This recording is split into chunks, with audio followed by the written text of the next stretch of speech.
Hello，我係營養師阿 Lin，咁我咧已經做咗營養師差唔多20年嘅。今日同大家咧傾下睇波嘅時候咧有啲咩健康零食嘅推介。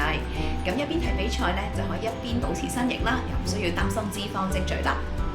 首先咧，堅果同種子，例如杏仁啦、合桃、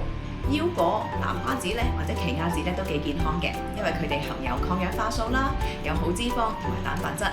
可以提神。就算咧喺緊張嘅比賽入邊咧都可以集中精神。中意食一啲香口食物，咁可以買啲焗嘅粟米片啦，配牛油果醬食。其次啦，果乾，例如好似一啲無糖嘅芒果乾啦、藍莓乾，提供天然糖啦同埋抗氧化素，咁就唔會令個血糖飆升得太多啦。新鮮嘅水果切片，例如蘋果啊、橙啊、奇異果等等咧，佢低脂高纖，食多啲咧都可以保持個飽肚感，唔使咧食太多高熱量嘅零食。咁如果中意食乳製品嘅朋友咧，可以試下希臘乳酪啦，加啲蜂蜜或者新鮮嘅水果，健康啦又可以滿足味蕾。食少少嘅黑朱古力，70% 以上嘅可可咧，其實少少呢啲甜味可以滿足甜品嘅慾望，咁又可以補充翻甜同味。記住啦，睇波嘅時候咧，零食咧都要適量嘅，盡量少食一啲糖果啊或者炸物，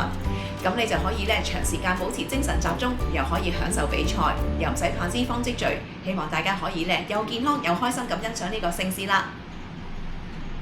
健康零食嘅推介，咁大家就可以一邊比賽，